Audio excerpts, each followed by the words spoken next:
genesis of the Episcopal High School stems from a visit made by Bishop Charles Clifton Pennick to Robertsport, Cape Mount County in 1878 to establish a Protestant Episcopal mission and school. With a letter of introduction from President Gardner to the superintendent of the territory, the Honorable W. Diggs, the bishop was well received and supported by the local authorities. He selected 30 acres of public land on the northwestern portion of Cape Mount with spectacular views of the Atlantic Ocean and Lake Piso. On June 4, 1878, clearance of the new site was begun for a mission to educate young men and women in an environment that was conducive to the tenets of Christianity. It was named St. John's School. Initially, the focus was on the inhabitants of this geographical region of Liberia, members of the Vai and Gola tribes. However, as the mission developed and achieved its goals, word of its quality of education and discipline quickly spread throughout Liberia, prompting students from across the country to travel to Robertsport in the quest for a better education. From 1881 to 1903, St. John's School for Boys operated in conjunction with a girls' department called St. George's Hall. In 1904, as enrollments increased, there developed the need for a separate location to accommodate the growing female population. This led to the establishment of the House of Bethany at a separate site. It was formally opened in 1905. Both schools operated at the elementary level until 1932, when 2 years were added to the high school level in order to better prepare young men who would, in turn, go out to begin the process of educating the Golas and the Vais. All high school classes were held at St. John's campus until, at the request of the principal of Bethany, they were moved to that campus. In 1936, the two schools became co-educational and were formally combined to form the Episcopal High School. The current configuration of the school now has all high school students attending classes at the Episcopal High School located on the St. John's campus, which is still used as the boarding campus for boys. The elementary school students attend classes at the House of Bethany campus, utilizing the former Episcopal High School building. The House of Bethany is still the boarding campus for girls. Over the years, St. John's has transformed boys into men, while the House of Bethany transformed girls into women. In the process, students acquired several of life's most desirable attributes, such as hard work, honesty, self-discipline, mutual respect, perseverance, integrity, and a sense of community. For them, EHS was their rite of passage to success. As a result of that passage, several of Liberia's prominent educators, engineers, agriculturists, biologists, doctors, musicians, politicians, lawyers, geologists, bankers, nurses, economists, priests, and civil servants all graduated from the Episcopal High School. Like the rest of Liberia, the Episcopal High School's long tradition of producing quality individuals to serve the nation was interrupted by 14 years of civil war and strife. The local citizens, who sought safety in other areas of the country, evacuated Robertsport, and so were the campuses of St. John's and the House of Bethany. Structures were either looted by vandals or simply deteriorated and were taken over by the tropical bush. The pristine campuses that were once meticulously maintained and manicured have become ghost towns of dilapidated buildings. For the few individuals who have returned to survey the areas, the experience is described as heart-wrenching and disturbing. The images on this site speak for themselves. A new day has dawned in Liberia. there is a new leadership and a new mandate to rebuild every institution within the nation. The burden of rebuilding Liberia rests to a great extent upon the educational institutions like the Episcopal Elementary School and the Episcopal High School to resume the training of its future leaders. Tour sponsored by the Alumni Association of the Episcopal High School, St. John's, and the House of Bethany. In implementing the building of its mission in Robertsport, the church designed and implemented a three-tiered ministry of teaching, healing, and preaching. Teaching was assigned to the Episcopal Elementary and High Schools and the two campuses, St. John's and the House of Bethany. The healing was assigned to St. Timothy Hospital with its staff of nurses and doctors, and the preaching was assigned to the St. John's Irving Memorial Chapel.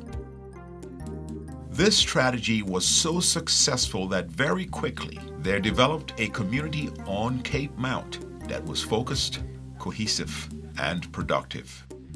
In the buildings in the background are sections of the St. Timothy Hospital and nurses' quarters.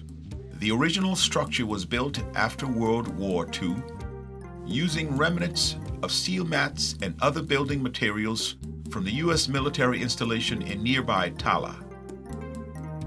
Episcopal missionaries who were also medical doctors and nurses who were educated at the Episcopal Elementary School and trained at the hospital staffed the facility. Here's a photo of nurses and doctors of the hospital with Father Harvey Simmons in the foreground. In this foreground is the shell of what was the powerhouse or generator house.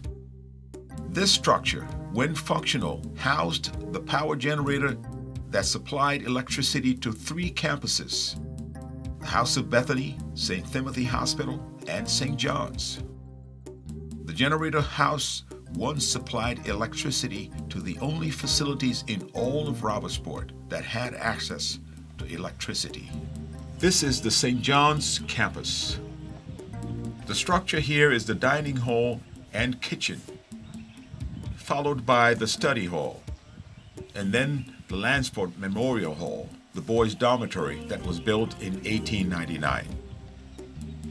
This two-story structure, when functional, housed approximately 40 young men who were enrolled from grades 7 through 12. And now we move to Brunot Hall, built in 1900. This current structure was preceded by a two-story structure that also served as a lighthouse for ships passing by on the Atlantic Ocean. That building was located between the print shop and the current C.C. Barnaby residence. You will note that the front facade of the building and its columns is a beautiful example of stone masonry technique that was used extensively by building contractors from neighboring Sierra Leone to construct most of the structures on both the St. John's and Bethany campuses. The craft of stone masonry has existed from early civilization to create buildings, structures, and sculpture using stones from the earth. There's an abundance of stone in Robertsport. The structure is basically still sound. However, its roofing is in great disrepair. Over the years, it has been used mostly as a venue for gathering, assemblies, and functions. And we see the Episcopal Church Cemetery with grass field and Lake Piso in the distance. Buried here at the cemetery are some missionaries, former students, and other church members from the local community. The Reeve Stewart House. Father Reeve Stewart, Antonio Abad and his family, and then Tora Bissell and his family formerly occupied this building at various times. They were all missionaries and faculty members of the Episcopal High School. These are the frontal and rear views of the building. And we move over to the Robertson House. This building, when first constructed, was intended to be the residence of Bishop Leopold Kroll, since Robertsport was also designated as the location that would be the official seat of the church in Liberia. However, since Bishop Kroll did not feel that it was proper to be garbed in bishop's attire in such an underdeveloped area of the country, he opted to reside in Monrovia, the capital city. The building's first notable resident was Dr. Junge, a German Episcopal missionary who was also a medical doctor. Dr. Junge, accompanied by his nurse from St. Timothy's Hospital, Miss Jane Evelyn Benson, made many visits to the Masatin Island via canoe to treat the residents of the leopard colony that was established there. It was on one of those visits to Masatin that the canoe in which the doctor and his nurse, Miss Benson, were traveling capsized. Miss Benson drowned. She was only 27 years old. Dr. Junge's excellent medical treatment of the Liberian people earned him the nickname Little Jesus. His patients came from all areas of Liberia to seek treatment in Robertsport. E. Bowling Robertson was the longest resident of the house, and hence the name Robertson House. The Catherine C. Barnaby House. The building's most notable resident was C.C. Barnaby, a missionary and teacher. CCB, as she was fondly called, taught scores of EHS students in chemistry, biology, and geometry. The building has been renovated and occupied by Bowling and Marilyn Robertson since their return to Robertsport as residence once again. And we see the employees' quarters. This building had also been renovated by the Robertsons since their return to Robertsport. And we moved to the Travis building with its beautiful view of the Atlantic Ocean. Father Harvey Simmons, then the Reverend Jacob Wilson, who was also organist and printing instructor, and then William Travis, an African-American missionary who taught mathematics, first occupied the building. This building, given its still solid framework, has been surveyed and evaluated by the architect Joseph Jones for early renovation to serve as residence for the school's principal. The Douglas Meir Printing Shop and the adjacent former principal's office. This facility generated printed material for most of the Episcopal Diocese of Liberia. The equipment was relocated from the old Cuddington campus in Harper, Maryland County. Harper is the other Cape, as Robertsport, Cape Mount County, is located at the extreme western end of the Liberian coastline. Harper, Maryland County, commonly known as Cape Palmas, is located at the extreme eastern end of the Liberian coastline. The exchanges and collaboration between these two unique geographical regions, due mostly to the influence of the Episcopal Church, has given rise to the phrase, the Cape to Cape connection. The print shop was one of these areas where students received vocational education, specifically in printing. Other trades that were offered were sewing, shoe repairing, carpentry, home economics, and agriculture. Prior to the construction of the new Episcopal High School building, the space adjacent to the printing facilities was used as a principal's and business manager's offices. The St. John's Irving Memorial Chapel, constructed in the late 1800s, is a splendid example of stone masonry. Since the building was constructed by artisans and contractors from Sierra Leone, it understandably does bear resemblance to St. George's Cathedral and St. Patrick's Church of Freetown, Sierra Leone. Irving Memorial is the essence and symbol of the church's presence in this region of Liberia. The bell tower, constructed in 1907, has served as the signal of time and worship for the entire Robertsport community that surrounds it. Residents have been known to set their clocks and watches by the sounding of the bell. The tower was synonymous to Big Ben in London, England. Every day of the week, the bell was sounded at 6 a.m., 12 noon, and 6 p.m. It was also used to communicate death tolls and Sunday services. The wooden figurine of St. Francis of Assisi still stands at the lower window in the tower. The carpenters and maintenance shop.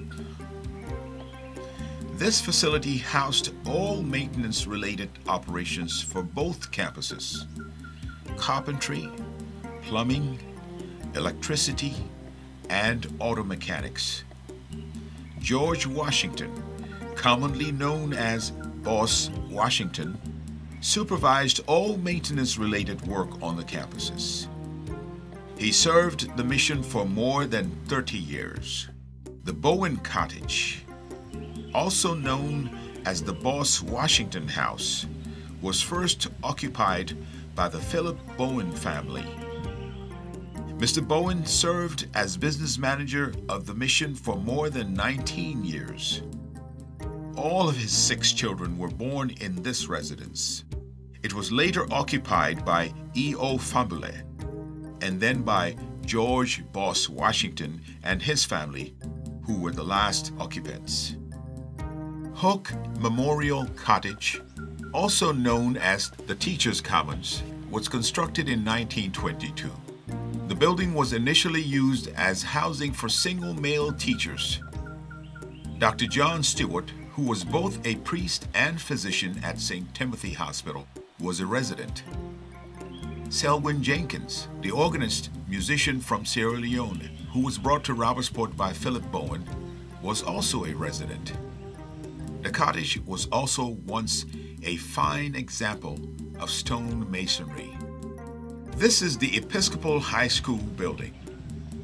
The building was constructed in 1958, and President William V. S. Tubman of Liberia laid the cornerstone in 1959. This building, when fully operational, was equipped with a chemistry and physics laboratory, business offices of the principal and staff, separate laboratories for boys and girls, a library, a nurse's office, adequate classroom space, and an adjoining athletic field. The building has been looted and destroyed to the extent that even electrical panels, plumbing fixtures, laboratory equipment and supplies, window glass, and furniture are all gone. The Science Complex is a group of buildings that were constructed on the athletics field adjacent to the high school building. As you can see, the tropical bush has engulfed every structure on this site following the dismantling of each building from the roof to the floors. The basketball and tennis court. This is the only athletic facility that remains on the St. John's campus. The conversion of the athletic field to an area with buildings is an issue that is widely debated by current and past students. The current students yearn for an area where they can engage in athletic activities. Physical education was always an integral part of the curriculum. This is a panoramic view of the St. John's campus, showing the dining hall, the study hall, Lansford Memorial Hall, Reeve Stewart House, and the Robertson House in the distance. And we now move to the House of Bethany campus. The campus is comprised of a series of interconnected buildings that, from a distance, appears to be one huge structure. The presenter here is Ms. Sarah Passaway, a former student who attended these institutions from her pre-teen years in kindergarten, elementary, and then high school. As one ascends the long stairway to the campus, the first structure that we see is the principal's residence, the official residence of the principal of this campus. This is the wonderful house of Bethany where doctors, ministers of the gospel, ministers of ministry, all the way came from. Thousands and thousands. The chapel, which was constructed in 1879. Below the chapel is the first library that served the high school before it was relocated to the St. John's campus. There are 3 dormitories that housed girls who were divided into 3 groups according to their ages. Ridgely Hall, named after Margreta Ridgely, who was the first principal of Bethany, housed older girls. There's an assembly hall below Ridgely that was also used as a study hall and for other functions on the campus. Overs Hall, named after Bishop Walter Overs, housed the intermediate group of girls who were mostly teenagers. And then Thorn Hall, the newest of the dorms, housed girls who ranged from ages 5 through 12 years old. And we see the kitchen and storage building, and the laundry and lavatories building. The Palava hut. This is what remains of the structure that was used primarily for ironing clothes after the laundry process. The domestic science building. This building served as the facility where basics in home economics were taught. The upper floor was for sewing and the lower floor for baking. We now move to the elementary school building. The building is yet another fine example of stone masonry that still stands even after extensive looting. Throughout its existence, it has been used for various purposes. It first served as St. Timothy Hospital. It then served as the Episcopal High School, and it now serves as the Episcopal Elementary School. Here stands a student, Adolphus Touré, a 7th grader in the biology and chemistry laboratory. He is showing the only item that now remains from a once well-equipped facility. Catherine C. Barnaby, the famed biology, chemistry, geometry, and algebra teacher, had developed this laboratory to a standard that was once the best in Liberia. Today, it is empty. Classrooms are now scarcely populated with students who sit in environments that are equipped with only blackboards and a few chairs. Windows are stripped of their protected glass, and all contents are exposed to the weather during the day and night. Mr. James Kazulu, language arts teacher, with his students in the 8th grade class. His class has a total of 7 students, 5 boys and 2 girls. Fode Pasewe, a 13-year-old student, explains that he came to EHS because he has relatives who also attended. He also claims that he has always believed that he would get a good education at EHS, and despite the urging of a sibling that he attends another school, he insisted on coming to EHS. Miata Jaleba and Kaliatu Masakoi, the only 2 females in the class, expressed their desire to continue their education at EHS. Teacher Kazulu expresses that while he and other faculty members are continuing to make sacrifices to be in Robertsport and teach, the institution is in dire need of basic facilities such as adequate laboratory science supplies, a library with books, a cafeteria, and an athletic field for activities. He also points out that while there is a dire shortage of teachers, qualified teachers are reluctant to come to Robertsport for a number of reasons. First, they feel that the location is too remote. And secondly, they feel that the salary structure is unacceptable. Each teacher earns less than $40 per month with no fringe benefits. Mr. Charles Simpson, physics teacher. He relays the same concerns as others: a lack of teaching material and books. Despite these shortcomings, he is dedicated to teaching. And this is the library.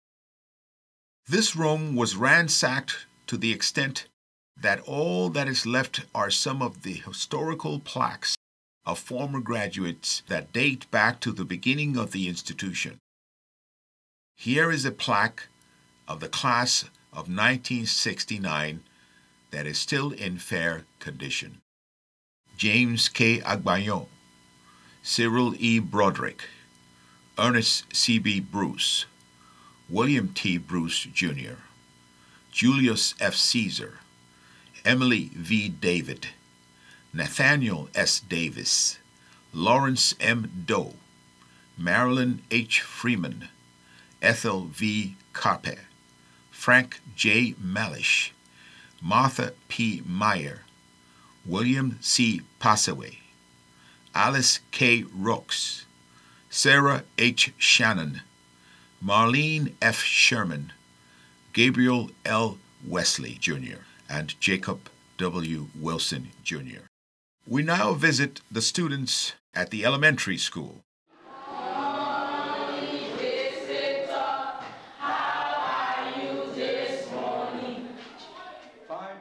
Mr. Edwin Passaway is the teacher of this 5th grade class. He teaches all subjects. There are a total of 23 students in his class. In articulating the needs of the school, he states that there are inadequate containers and cups for drinking water for students. There is no clinic on the premises, and books and chairs are also lacking. The students express here the same concerns that are expressed at the high school. They all yearn for a playground and activities that they can engage in outside of the classroom. Ms. Edwina Zion is the teacher of a combined class of 1st and 2nd grade students. There are a total of 47 students in her room. With full attendance, there is always a seating problem and, of course, the lack of textbooks. Ms. Zion states that she has to do independent research for teaching material in order to provide quality information to her students. They are all eager to learn, but lack the proper tools for learning. Ms. Regina Chie is the teacher of this kindergarten class. This class is clearly overcrowded with a total of 67 students. Ms. Chia complains that her biggest problem is that she needs an assistant to help her with this large class. She finds it impossible to adequately control these young students. Of course, seating is also a major problem for this class. There are no teaching material or stimuli for these young minds. The environment that surrounds these young future leaders is clearly in disrepair. Windows are broken and electrical fixtures are hanging from the ceilings. And so the story goes that a highly successful and productive mission of the Episcopal Church in Liberia was served by many in a spirit of selfless giving and mentoring to young minds in this idyllic part of Liberia. They came from near, and many came from thousands of miles away, all in a spirit of giving. In making our plea to all of our friends and well-wishers, we do so in the name of all of the missionaries who gave so much to building and maintaining these institutions, and in the name of Edgar Bowling Robertson. He came to Liberia, went to Robertsport as a young man, rolled up his sleeves, and delved into his life's work, building the Episcopal High School and leading a mission in molding the young minds of scores of Liberian professionals who now reside in continents around the world today. It was Bowling's dying hope that these institutions would be rebuilt and become productive once again. Please join us in ensuring that his legacy lives on and that the youth of Liberia can once again enjoy the standard of education that they so well deserve in this region of Africa. Question, but it is not our wish that we bury him here. It was a special request made by him. In fact, he worked here, he retired, he went home. And when he knew that the time was drawing near, he said he won't come here and die here and be buried here. And that is why we are going to bury him here. You are aware that the war in Liberia lasted over 10 years. All the good institutions went down. And just as you born a son and you come to see that this son has gone down to nothing, you want to revive the family all over.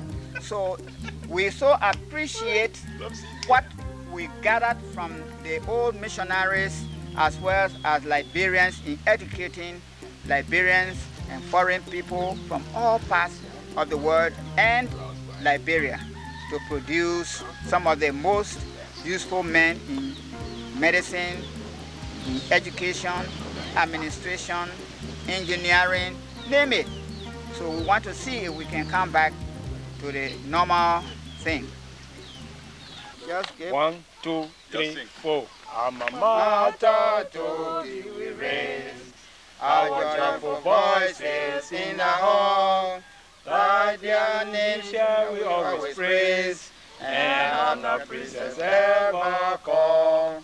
Oh, hail I sail, O EHS, to thee we shall forever be true. Our colors white and blue, we bless and pledge our loyalty and you. Yes. Yep. I think one. Our grateful tribute to the Lord, thy cherished fame shall ever reign in hearts of you with love and mind. Oh, hail the sail, O EHS, to thee we shall forever be true. Our colors white and blue, we bless and pledge our loyalty and you. Sarah passed away. Victor Gaylor, Ernest Bruce, Joe Jones from P.W. Harris, T. Edison Banning Banner, Reverend John Edgar Freeman.